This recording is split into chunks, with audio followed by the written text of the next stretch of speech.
Hi everyone! So it's really been a long time na hindi po ako nakapag-vlog. At saka kasi parang eventually naging busy tayo sa life. So talagang almost 1 year tayong hindi nag-upload ng vlog. So well anyway, nag-isip din kasi talaga ako ng magandang pwedeng i-topic.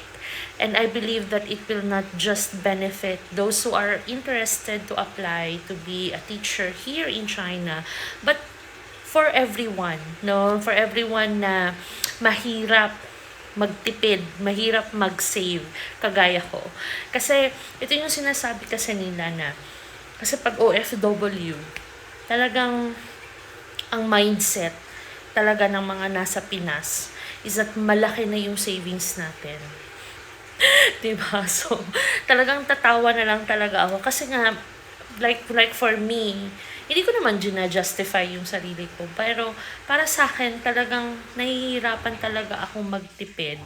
Kasi, pabalik-balik ako ng Pilipinas. So, it's like, in the past 2 years, pangatlong beses ako nakakauwi ng Pilipinas. Sa Pasko, winter break, and at saka sa summer break. So, pangatlong beses ako nakakapag-uwi ng Pilipinas. So, pangatlong beses ka rin talagang halos nagbibigay, nagpapasalubong, plus yung pamasahe pa. So, parang yung savings ko, parang nagsasave ako para igagastos ko pag uuwi ako ng Pilipinas. Alam mo yun? So, talagang nahihirapan talaga akong magtipid. Ganon. Tapos, yun na nga. So, kaya ganun yung cycle ng pera ko. So pagbalik ko naman dito, back to zero. Ganun. So talagang mahirap for me ang magtipid. Aside from the fact na talagang magastos ako. So kaya, for those who are na talagang nahihirapang magtipid, mag-save. So, magsimula tayo sa maliit. So, yung episode or yung content natin sa vlog na to is to save, or shall we say, saving ideas as low as 100 pesos. Okay? So, magsimula tayo sa pinakamaliit. Okay. So, ito yung 100 pesos na sinasabi ko. Yung for those na talagang hirap na hirap. Ito yung sinasabi nila sa lahat ng mga financial expert na napakinggan ko, like Chinkitan, ganon. Isa talaga sa mga natutunan ko sa kanila is that wag kayong mag-save based on what is left on your salary or on what you are receiving. So like say for example, ito yung sahod nyo, tapos yung mindset nyo na kung ano yung maiwan, yun na yung isa-save ko. And what if walang maiwan? Kasi ma-overwhelm ka pag na-receive mo na yung sahod mo, ma-overwhelm ka sa mga gastos, ma-overwhelm ka of course sa mga due date at saka sa mga bills counted na kasi yan, 'di ba? Pero what if, 'di ba, papasok kayo ng mall and then suddenly may nakita kayong magandang gamit, or shall we say may mga friends na bigla-biglang mag-aaya sa inyo, nakakain sa labas, or shall we say maggagala, gano'n, pupunta ng ibang bansa, magbubuk ng flight, gano'n, di ba? So, ang sabi ni Chinkitan is that gawing or isama sa budget ang saving. So, magta-target tayo, gaano ba kalaki yung percentage na gusto nating i-save. Like say for example, halos gahol na yung salary natin down to the last cent. So magsimula tayo sa 100 pesos. So number one is maraming mga digital banks na ngayon, 'di ba? Isama na natin diyan yung C-Bank, care of Shopee. Isama na natin yung CIMB, care of GCash. Uno Bank, care of GCash. So, ito, lahat is very accessible. So, you don't need to go to physical banks just to open an account. So, right in your applications like GCash and Shopee. I think lahat naman tayo, lalo na sa mga kaedaran ko ng mga millennials, Gen Z, merong ganitong mga app sa phone kasi mas prefer natin na lahat is online na ang ating mga transactions, 'di ba? So kaya as easy as holding our phones, we can open accounts from these different digital banks. So, ito yung sinasabi ko kasi yung mga digital banks natin ngayon is that napakalaki ang interest na ina-earn compared sa mga big na talagang famous na mga banks. So, like, kasi ang liliit lang ng tubo. Whereas in Uno Bank, yung tubo nila is nasa 4%. C-Bank is 4.5%. And then CIMB is also nasa 2.5%. Pero ang maganda sa CIMB is that every month makikita mo talagang merong plus sign na pumapasok sa account mo. So as small as 100 pesos. I don't know with C-Bank kasi hindi ko pa siya na-try. Kasi nga gusto ko na talagang mag-open ng account sa C-Bank. Kaso nga lang, yung number na nakalink is number ng mama ko. Kasi pag once na may gusto kong ipa-deliver na mga gamit na diretso doon sa Pilipinas, at least number ni mama yung matatawagan ng courier. Kasi hindi naman ako matatawagan dito sa China. So ang hirap for me na mag-open ng account sa C-Bank. But based on mga research ko, ang laki talaga ng tubo or interest na ina-earn ng C-Bank. So, yung CIMB at saka yung Uno Bank, talagang malaki yung percentage. Nakikita mo talaga yung mga plus signs nila every month at saka nakakakilig. Ganon. So, as low as 100 pesos, you can open an account from both of these digital banks. So, kahit magtabi tayo ng 100 pesos, no? So, in our sahod. So, panimula siya bilang discipline sa sarili natin na at least meron tayong naisisave, meron tayong naitatabi. Hindi gaanong kalaki, but it's a good start for us, di ba? So imagine saving 1,200 pesos in a year, di ba? So why not increase natin pagka next year, increase natin ng 200. So talagang, tapos ang maganda kasi is that dahil nga sa easy access siya. So sana naman hindi rin easy withdrawal, 'di ba? So ang maganda niyan is that wag niyo palaging tignan. Okay? Wag niyo palaging, kasi na-open natin yung GCash natin. So wag tayong matempt na palaging tignan yung account natin para hindi tayo matempt i-withdraw, 'di ba? So malaki yung tubo diyan, at saka ang maganda din sa CIMB is that pag once na aabot ng 5,000 pesos yung pera na nasa loob ng account mo, is that automatically you are insured. Like if 5,000, no, you will be insured with 2,157, diba, alam ko, diba? So ganun yung mga hanggang sa palaki ng palaki, hanggang you can be insured as big as 245,000 with them. Okay, so maganda kasi nga hindi lang pera yung insured, but ikaw mismo is insured ka rin, no? So maganda siya na investment. So yun na nga. Okay, next is that paakyat tayo. Second saving suggestions or investment suggestion ay yung mag-invest tayo sa mga bonds. Yung mga bonds, shares. So, if you have BPI account, kasi nga BPI ako, so kaya BPI lang din yung alam ko. But I believe in other banks, if you would just make research, if you would just make, if you would just make, explore sa digital application ng bank ninyo, you can really see that you could really invest even if you don't need to go to the bank. So, ang ginawa ko is that sa BPI application natin, meron tayong makikitang invest sa baba. If you click that one, you will be directed to a website where focuses on more in different investment na mga mode ni BPI. So they have their government bonds, so they have their different shares of different companies. So you can click, and then of course they will make you answer different questions so that so that you will know what kind of investor you are.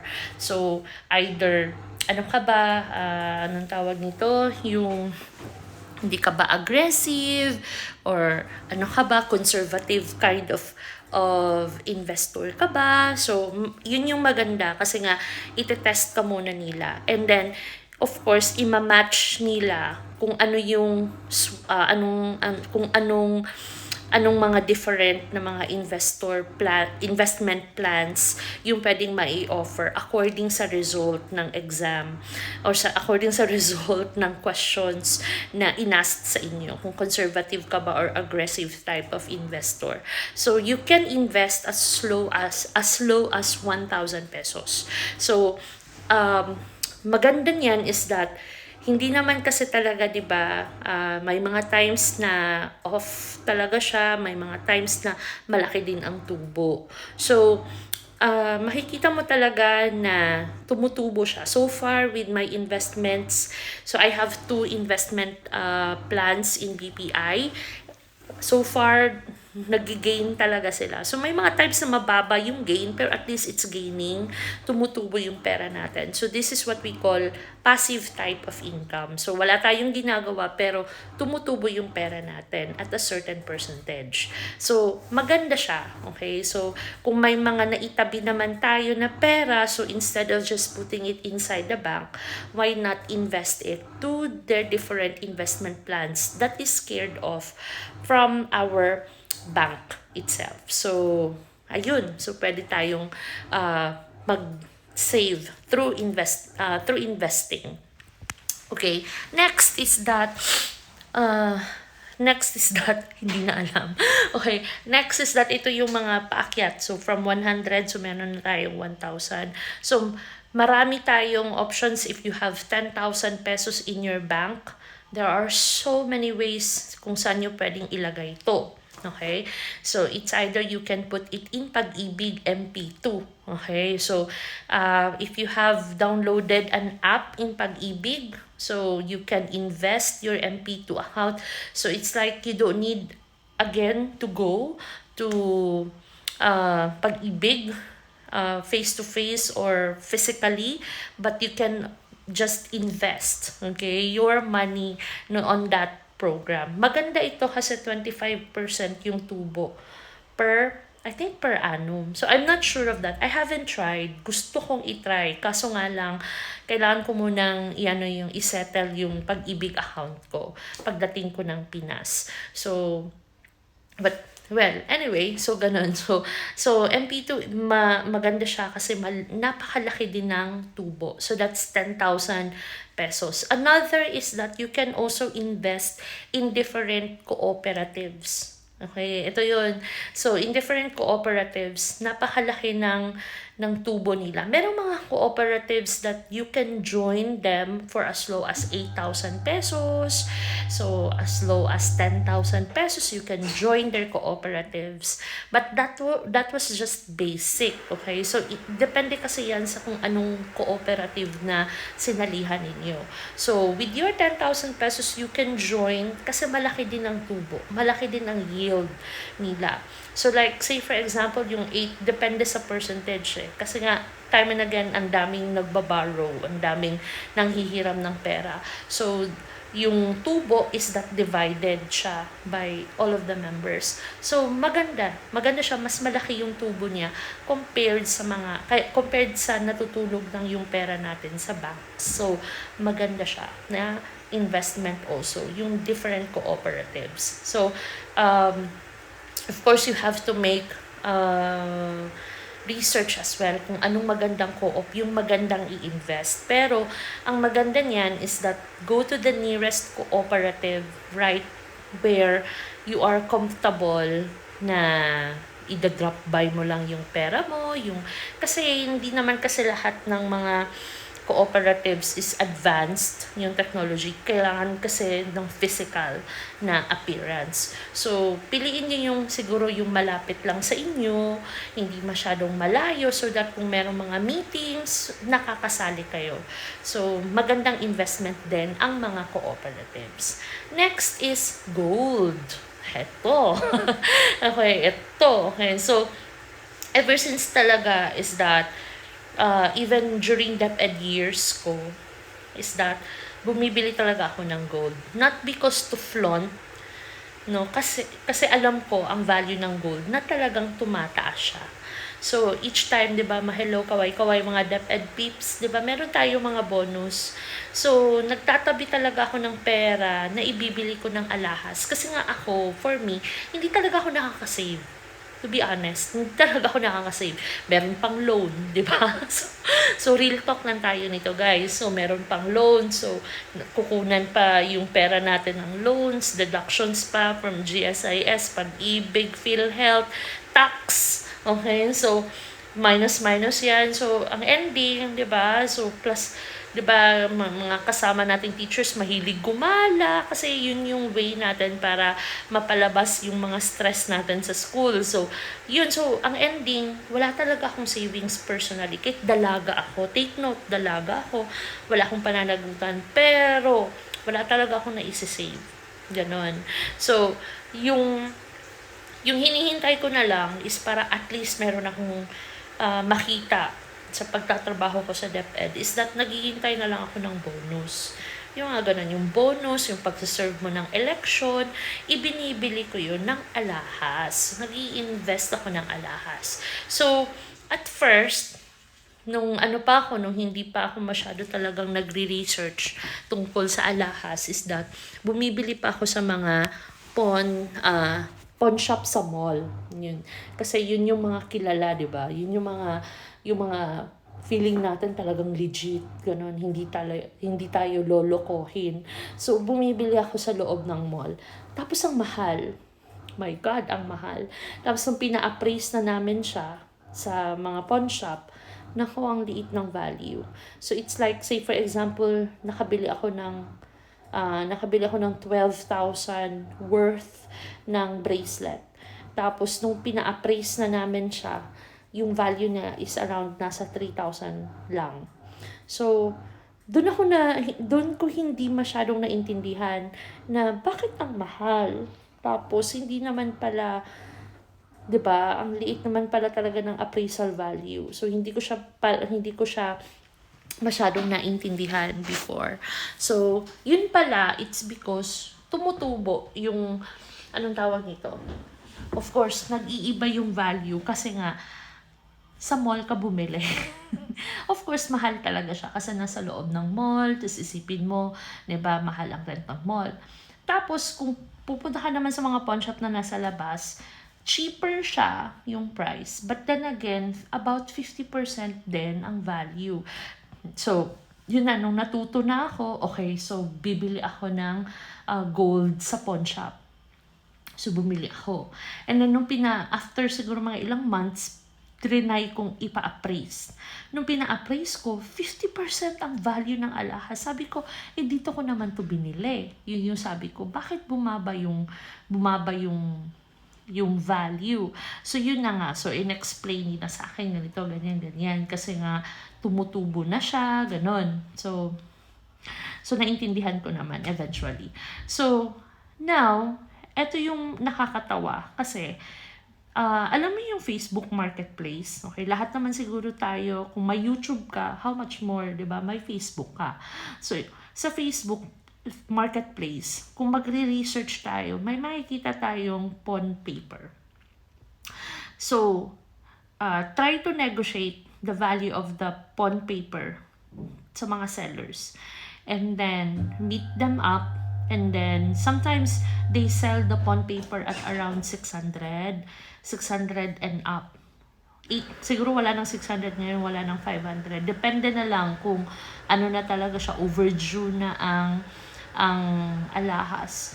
So, merong mga makakabili ka pa ngayon ng 800 value ng pawn paper. So, 800 to 2,000 to 2,500 depende sa value ng alahas na bibilhin mo. Ang maganda kasi pag pawn paper yung bibilhin mo, alam mo ang value ng alahas when it comes to appraisal. So, like for example, bibili ka ng pendant, okay? So, of course, magre-research ka sa Facebook Marketplace ng pendant pawn paper. Ang maganda kasi is that ipapakita nila yung picture ng pendant, ng alahas, and then ipapakita nila yung value, yung pawn paper mismo. So, ipapakita nila yung value and everything. So, medyo may i-erase lang sila ng mga details like name or ganon. Tapos, para hindi talaga makopya. So, pero yung value nandun, yung kilo, yung weight ng alahas. So, malalaman mo kagad kung how much talaga yung appraisal value ng alahas. So, without tubo. So, kumbaga pa, yung extra na bayad na babayaran mo lang, aside from the appraisal value ng alahas, is ang presyo ng pawn paper. So, like for example, bumili ako ng pendant. So, yung pendant is that yung value niya is around 12,000 yung value niya. Then 12,000 and then yung benta ng pawn paper is nasa mga 1,500. So, sinabi ko sa seller, baka magkano naman yung last price? So, binigay niya na lang ng 1,200 pesos yung pawn paper, last price ng pawn paper. So, binili ko na. So, nag-meet up kasi nasa China, nandito ako. Tapos si Mama nasa Pilipinas. So, si Mama yung pinatransact ko.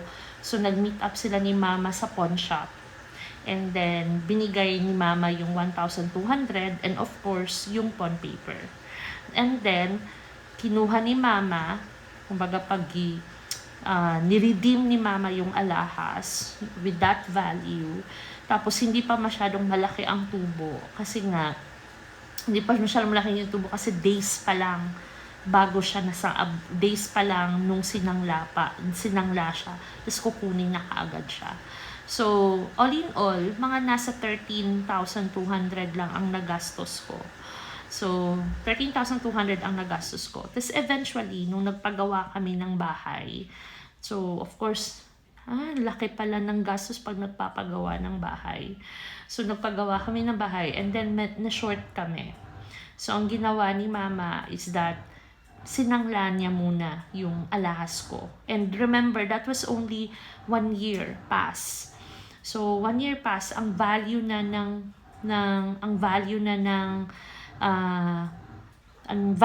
pendant ko is nasa 14,000 pesos na. And take note, nabili ko siya ng 12,000 pesos, diba? Yung value niya, 12,000 pesos. So, in just a span of 1 year, tumubo siya ng 2,000 pesos.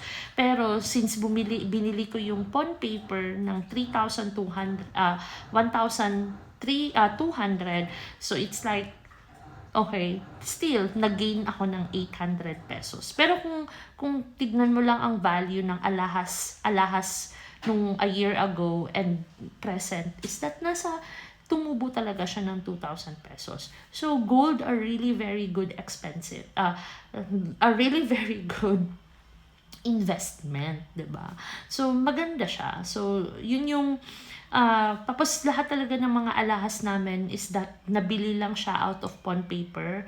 So, ganun yung ganun yung mga strategy namin na pawn paper lang yung binibili namin. Tapos, i-redeem namin. So, tapos kung wala naman kaming biglaang pera na gusto naming i-redeem, so ang ginagawa namin is that transfer namin yung pangalan ng nagsangla sa pangalan namin. Of course, with him with her or with that person na katransact mo, ilipat mo yung name mo yung pawn paper sa name mo para kung gusto mo lang tubuan yung pera at saka of course gusto mo lang din pag may naitabi kang extra na pera, pwede mo namang ang tawag dito, hulug-hulugan hanggang sa ma-redeem mo na yung alahas. Pwede ganun. Marami ng mga pawn papers ang nag-a-accept ng ganong klaseng arrangement na hinuhulugan mo yung alahas. So maganda siya, 'di ba? Tapos isa pa, maliit lang din naman yung tubo. Nasa 2.5 lang din naman yung tubo mo sa Palawan. So sa Palawan Pawn Shop. Mostly Palawan Pawn Shop. So maganda na investment talaga ang gold. So, yun yung mga investment na talagang maganda sa panimula for those who are starting to, for those who are starting to try to save, diba? Hindi masyadong malaki, pero at least tumutubo yung pera natin, diba? So, ayun. So, well, I guess na may natutunan kayo sa vlog natin. So, alam ko magandang investment din yung lupa, pero wala pa tayong, kasi yung lupa, thousands and thousands yung value, even aabot ng millions. Tapos, ang hirap i-dispatch. Pag once na kakailanganan na natin ng pera, ang hirap niyang ibenta. 'Di ba? Tapos kung kung isasangla naman natin, napakadaming papeles na kakailanganin. So, whereas kung nasa mga whereas kung nasa mga digital banks lang, or shall we say nasa mga digital investments lang yung pera natin, napakadali lang siyang i-withdraw. Or di kaya kung nasa yung alahas natin, ang daming pawn shop na pwede nating pagsanglaan. So, napaka-easy lang niyang i-dispatch when it comes, pag kailangan na natin, 'di ba? When we are faced with an emergency.